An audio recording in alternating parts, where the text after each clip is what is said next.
Welcome back, everybody. Welcome back to the Awakening, the Global Awakening Summit. I think I said it backwards. The Awakening Global Summit. Hold on. The Awakening Word of Truth Summit. Welcome back. Carrie, did you get to catch some of that last interview? Powerful. And I also get to catch a lot of the online traffic as well, a lot of conversation online. And we encourage you as well not to just watch, but to participate online, to comment. Are we hashtagging? Is a hashtag World Truth Summit? Yeah, we need a hashtag, I think. Hashtag World Truth Summit, I think, is good. Or I like hashtag that. The Awakening. But I think there's too many of that out there. So maybe World Truth Summit would be World better. Truth Summit. Hashtag World Truth Summit if you're out there on your social media platforms. And participate, engage. It's all about conversation. And those who know better do better.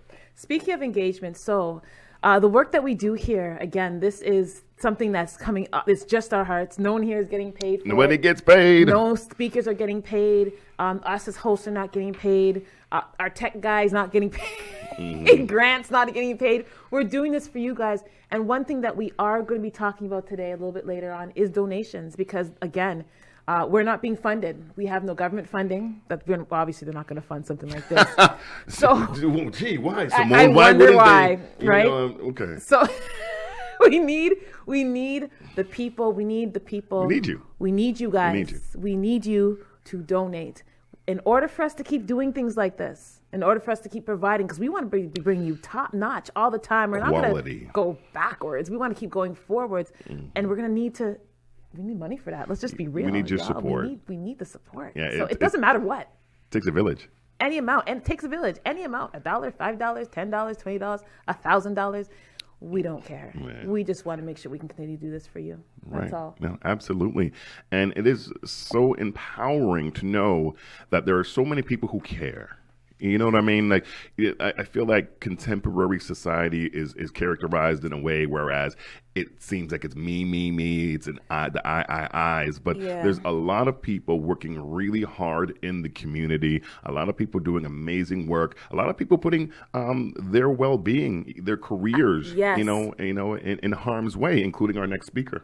Oh my goodness, Our next and I'm guest, just trying to get myself clipped on.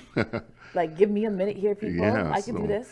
Yeah, so I mean, there's a lot of people putting themselves in harm's way, and it's unfortunate. I never, ever thought I would see the day in Canada, never mind anywhere else in the world, which it is equally just depraved and abysmal, but just the fact that it is happening in Canada and the types of attacks on people's homes, coming into people's homes to see how many people you have in my home. People snitching. People, your neighbors that you've known for years and years, calling the police.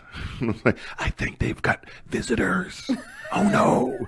Not that this person's a pedophile or there's someone who is in dire straits or there's someone being physically assaulted. No. They've got visitors. I think their mother came over. Yeah. And you know what? You're right. I think our next speaker, he really needs no introduction because they've been doing the most with his name in the media. And it's because of that why I do respect him so much, because regardless of what people says, he does what he needs to do. He does what he wants to do. And he wants you guys to do what you have to do.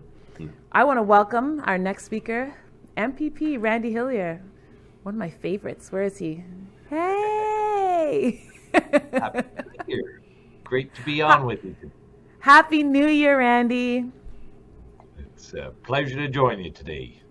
I would like to introduce the man who introduced you to me. Oh, that's humbling. Mr. Kerry Crawford. Nice to meet you, Kerry. Mr. Hillier, great to meet you. So wonderful to have you here with us this afternoon. It's my pleasure. So where do we start? The picture. Oh, the picture. Do we have the picture? That social media was set ablaze this past holiday, this past Christmas, with it was a controversy, mind splintering, all that over a photograph. Yes. Incredible. It doesn't take much these days to, and I think it's a demonstration of what's happening in our society. It doesn't take much to trigger outrage, to trigger animosity, but also to hopefully motivate people as well. And that's what I did with that picture. It was purposeful. It was meant to do things. It was a pleasure to have so many people over at my house, having a few beverages and having a pot of chili during the Christmas holiday. There it is. I love it. And I must say, I like the plaid as well, Randy. You really, that's that's very a la Clark Griswold. That's between videos, but around the house, I wear plaid. I like that. And for those joining us who may not be familiar, we have people and viewers from all over the world. In Canada, we have 3 levels of government: municipal, which is the citywide; provincial, which is, if you're in the U.S., you guys have the state, we have the province, and of course we have federal. Mr. Randy Hillier is a member of provincial parliament for Lanark, Frontenac, and Kingston. An absolutely beautiful, gorgeous landscape within, of course, Ontario. If you have the opportunity to visit it, I would certainly highly recommend that. A beautiful place to live, and apparently they are very well represented as well by Mr. Hillier and what you have advocated for. So what I'd like to know is what motivates you. You've clearly put yourself in the crosshairs. A lot of people displeased with your conduct, your actions. So why would you go through all this? What is it you're trying to convey? Well, that's a big question. What motivates someone, and what motivates someone is their nature and their experiences and their life and their loved ones and all their passions. And so, but at the essence for me is I see our country, a country that I love, a country that I choose to live in, a country that I choose to raise my family in, on a very, very dangerous and grave path. And it's not a good path. It's very bad. It's taken us to a very dark and not good place, where we don't have freedoms, where we don't have security, where we don't have prosperity, and where people are living in fear. And those are things that nobody should want for themselves, but it's certainly nothing that we should ever accept for our loved ones. And I have 4 grown children. I have 6 young grandchildren. I've been very blessed to have a very successful life. I want my kids and my grandkids to do better than me. I want them to have more freedom than me. I want them to have more success than I. And we can't do that if we're living in fear, and a fear that is highly exaggerated, and has no actual rationale for us to be fearful of. The evidence is clear that this is not a danger to most people, and so that's what motivates me is my family, and our future. So. And that is the Canada that I was raised in. That is the Canada that we advocate for, those rights. And again, it is so humbling just to be able to convey to you the importance and how important your work is, and that we recognize you, and that, again, it's really shocking. Some of the things that you've had to endure. A lot of the emails that we get, a lot of the emails that I get, are complaints from people who have been harassed for being medically exempt from wearing a mask, for example, for non-compliance, perhaps having a few more people than what the tenured or the presented protocols, the COVID protocols. are, and really being harassed, and people being assaulted and being arrested. And I know that you had a heartfelt post on your Instagram along those same lines, and it seemed to, not putting words in your mouth, but it kind of seemed to convey that people didn't know what the rules were, including those enforcing it. Yeah.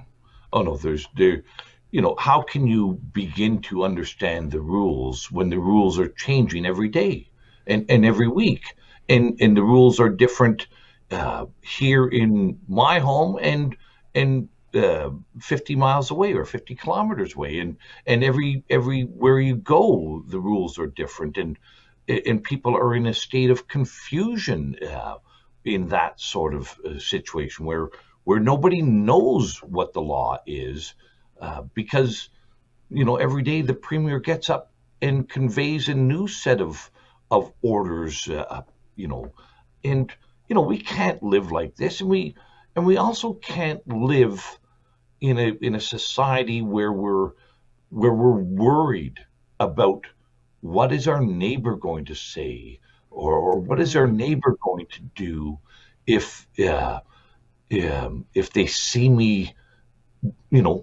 talking with people or talking with too many people, and what is, is the rule 10 in your house, or is it 5 in your house, or is it what bubble? Like, this is, it's all just extraordinarily absurd and irrational.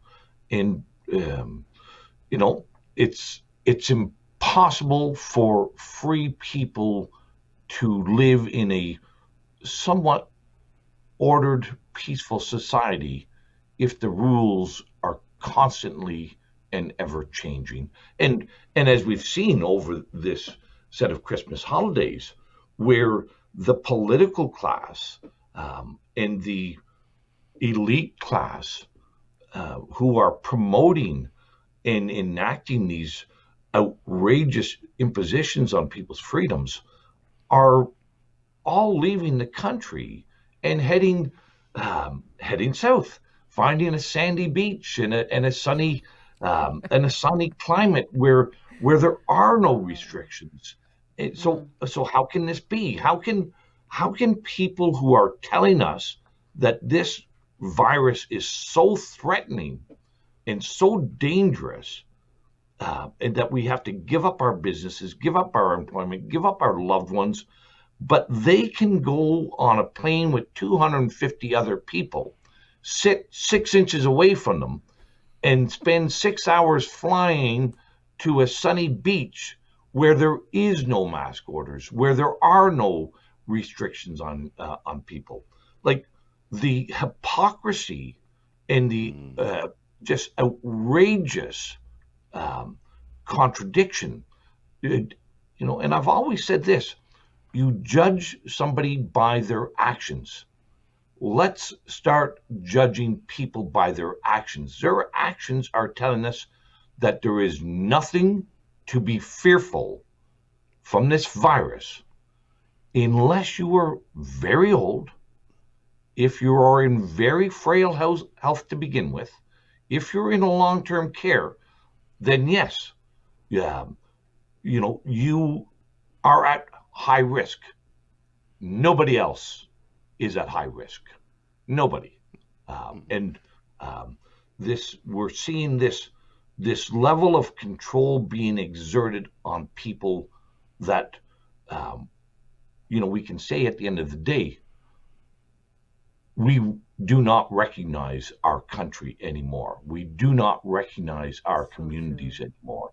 And I'm not going to accept it. And I also believe that we've seen some real glimmers of hope that far, far more people also see through this facade that is being portrayed to us and are also speaking out. And that's really the only thing we need to do to stop this harm that is being done to our families and to our communities, is to speak out, and to speak out frequently, and to demonstrate to others through your actions that you don't by the bullshit that's being spread by our politicians and by our mainstream media. Powerful. And you spoke to it about the hypocrisy. I'd be really curious what your constituents are saying to you, and specifically when a big box outlet can be operated, can open with 300, 400, 500 people in it, but the small mom and pop business that can only hold 8 or 10 people, you would think through conventional wisdom that there's a significantly lesser risk with significantly lesser numbers. There's 10 people in that store. There's 500 people in that store. But the prevailing wisdom at hand seems to be governed in the opposite. Well, listen, I would say there's still people who believe that this is a dangerous, fearful virus to everybody. There are those people out there. But I would say a majority of people now recognize that it's been exaggerated and that the fear has been hyped beyond any rational view. And their actions, just about everybody I know had a Christmas party like I did. Now, they didn't put it out on social media. And there's various reasons for that. And not everybody wants to make their life public. And there's others who thought that they might be under threat of fines if they did that. But most everybody did, although there's some who didn't. But this is one of the things. Most everybody has seen the contradictions, understanding them. But what is happening as well is the opposition to people like myself and to others who want to live freely and successfully and love our families without fear. That opposition is often very minimal and often contrived and being propagated by those who are benefiting from the fear. And that's what I think is important for everybody to realize. Many people have as much fear of the name calling as they do or more fear of the name calling than of the virus. Yeah. Okay. Yeah. And, you've got to say, to hell with them. I don't care what somebody says. I don't care if your opposition is contrived or you're somebody on Twitter with 0 followers or 10. It's true. Well, that's let's dig down, talk, and you can see this to be true when you talk to your neighbors, when you actually go out and talk to people. Find out that, most everybody else is thinking just like you, right? And we're self-censoring. As much as we have the censorship of media upon us, even worse is our own self-censorship. That is what is building the gulags for us, is our own self-censorship, our refusal to face the contrived demons that are out there. And, these guys on Twitter who rail and jump up and down or on Facebook, the hell with them. Yep. And those are called the noisy minority, but they're out there and they're so toxic and they seem to have something to say about everything. And, we say that those who do not stand for something will fall for anything. And so it's so important to stand fast to your beliefs, right? To who you are and to how you view your community, your family, and ultimately society. Let me ask you, Randy. Last month, Bonnie Lisk, the Ontario Ombudsman, came out with a report that essentially, I'm going to paraphrase, but just stating that the decisions in respects to the lockdowns that were made were not actually made by the medical officers, but actually it was more by the politicians. That gets into a murky field, and it's not black and white. But like at the end of the day, it is the elected people who sign the orders. It's our premier and our parliament who enact the legislation. So, ultimately it is them, but they are being influenced significantly. They're being influenced in large part by the people in our public health bureaucracies who know that they have done us wrong and don't want to have their wrongdoing exposed. It's also being influenced significantly by corporate interests who are benefiting financially significantly from this. There's a lot of different influences within a democracy.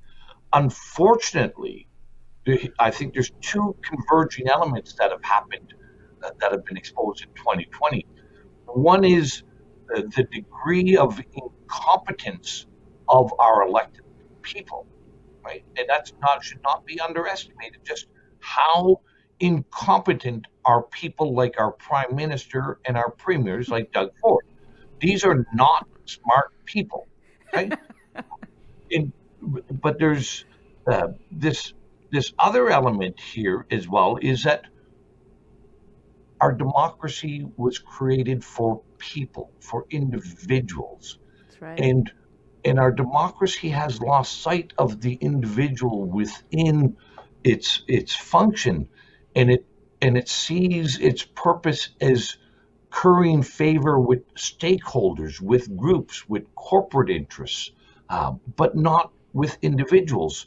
So when you couple that incompetence with the distortion of its design, we have a huge problem, and this is why we have so few people in elected office standing up and actually representing their constituents that are fearful of the party apparatus and the stakeholders within our democracy, and again they self-censor themselves. So these are powerful dynamics that are shaping up, but they've been in the works for a long time.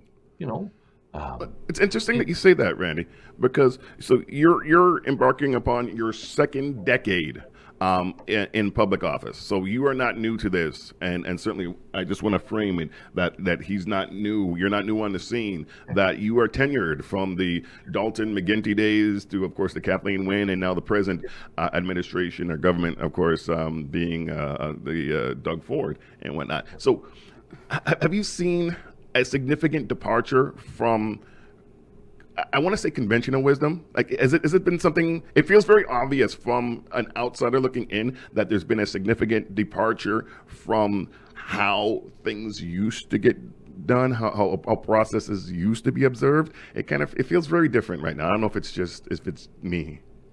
No, it's not been a significant departure. It's been a steady and gradual march towards that end.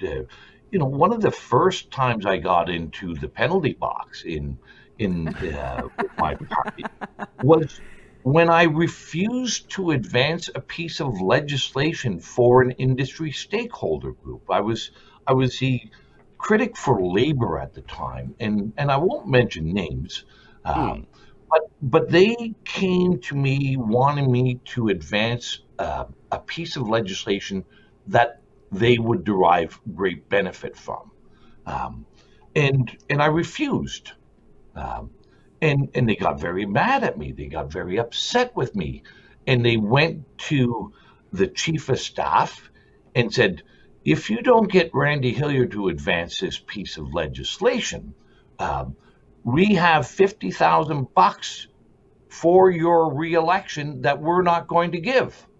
Now, thankfully, that chief of staff had had some backbone and had some integrity and ethics, and they stood behind me.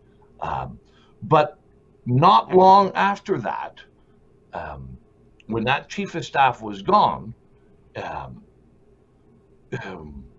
the current Minister of Health advanced that same piece of legislation and got it adopted and passed in the legislature. So, this is the sort of quality of integrity, or the lack of integrity, that we're seeing. But it's been, that was 13 years ago. So, but I think what we can say is there's getting to be fewer people like me in elected office. Sadly. And more people like the Minister of Health. And because when I was opposing these things that parties would often want us to do, it was thankfully that there was others in my caucus that would stand behind me. And for what's right. That's right.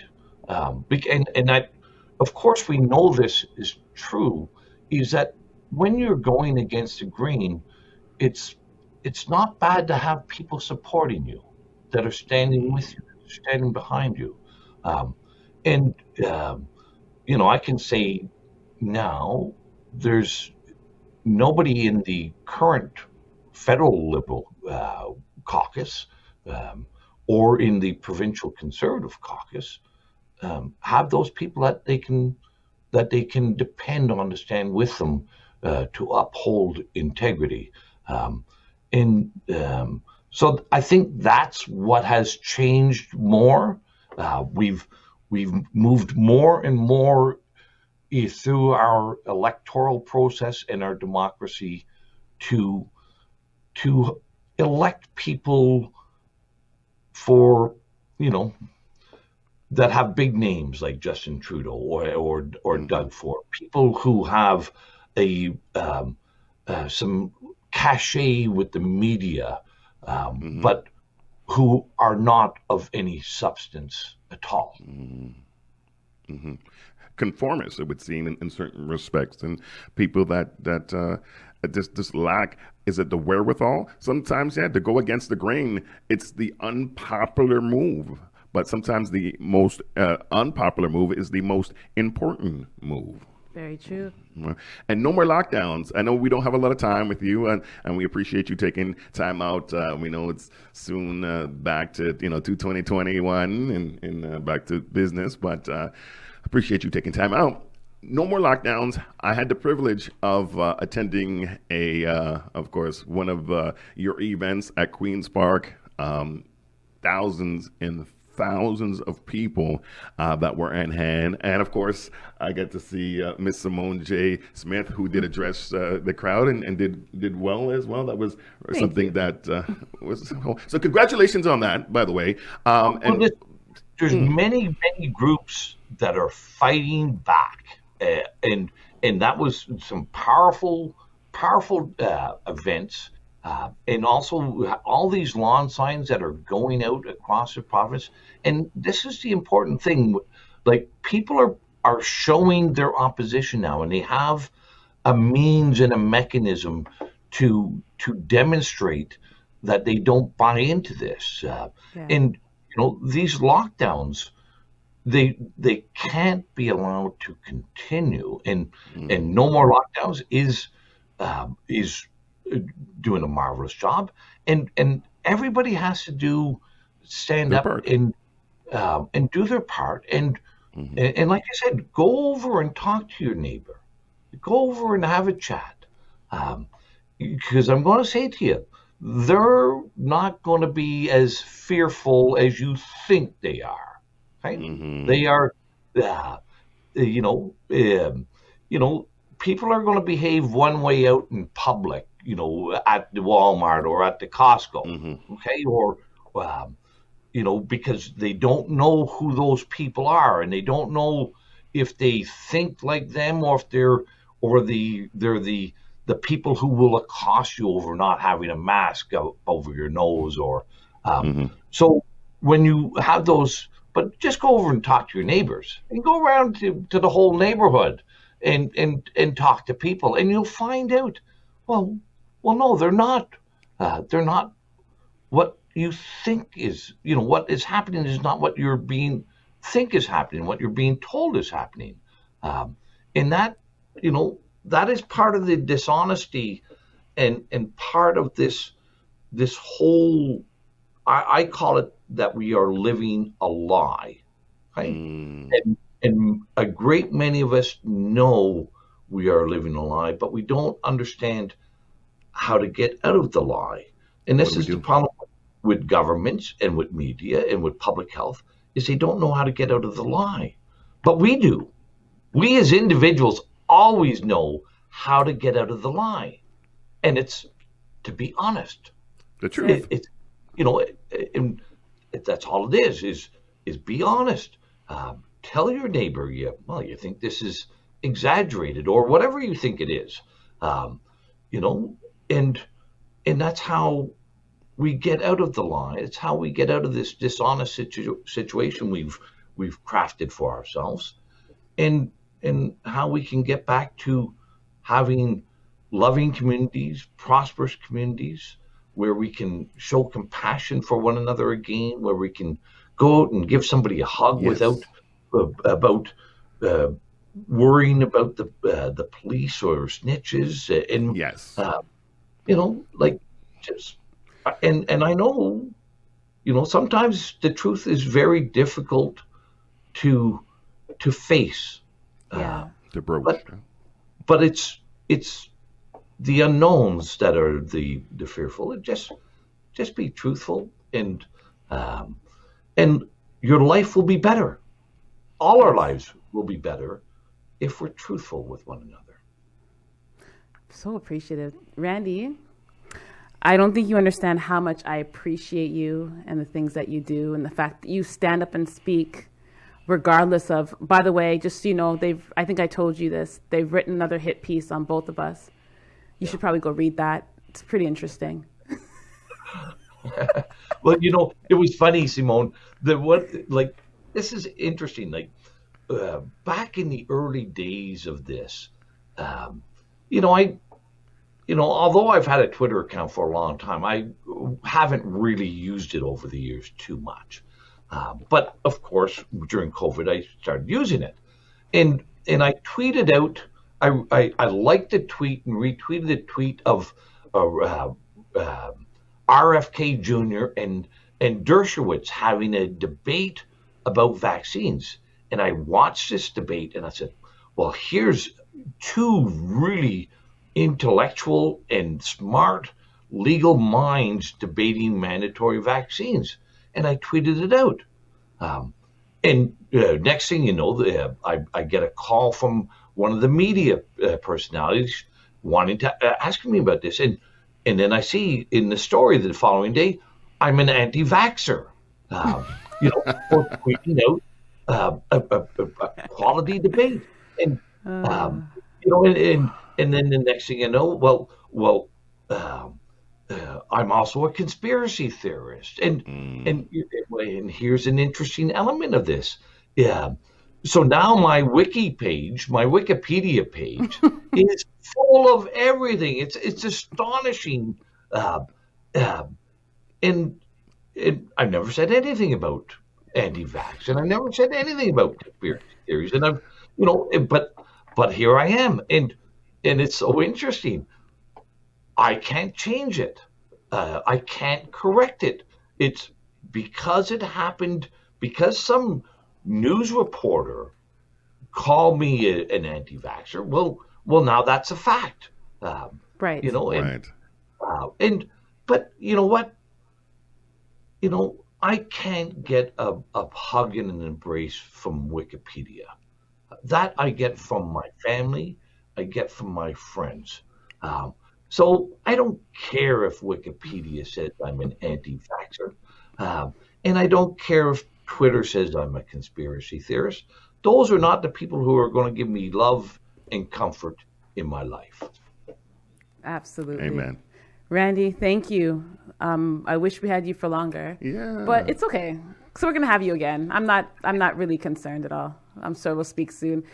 Randy, thank you for coming in and speaking to us. We really appreciate you taking the time on the second day of January. You could be relaxing. I'm sure you're going to probably go have a beer now. Relax. More chili. I might have a beer, and I've got 2 little grandkids at home, and they got snowshoes for Christmas. So I think we might take some snowshoes out, or take the chainsaw and cut some bush today. I'm not sure what else we're going to get up to, but we're going to have fun. And thank you so much for everything you guys are doing, and I do look forward to having an opportunity to chat again down the road. Yay! Bye, Randy. Thank you. Thanks a lot, Mr. Hillier. Thanks, Randy. We have more to come. And again, the Awakening World Truth Summit. Yes. Off to a blistering start online. If you're not online right now, you need to log on to of course our outlets, because our social media accounts, because there's a lot of conversation right now. ExposeTheGreatReset.com. A lot of people with a lot of things to say, and hashtag World Truth Summit. See, I remember this time. Yeah, and we still have a stellar lineup of speakers, including the brother of the Prime Minister of Canada, half-brother, Kyle Kempler, and Dr. David Buttar. He's next. Oh, yeah. So that one's going to be... I'm excited about that. Dr. Zelenko. Dr. Zelenko's coming up, too. Just a lot of information, again, just giving you guys pieces from outside what you're usually seeing, and it's hopefully allowing you guys to do some critical thinking. That's what we want. That's our aim here. So definitely stay tuned. We're going to take a small break, and we'll see you guys in about maybe 10, 15 minutes. See you soon.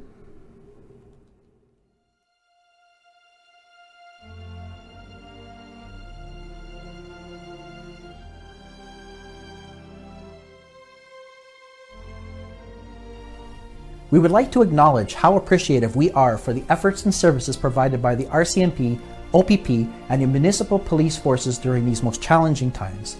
Further to that, the remarkable efforts of our medical professionals, nurses, doctors, and firefighters who continue to go above and beyond in their performance of their duties in order to keep the public at large safe.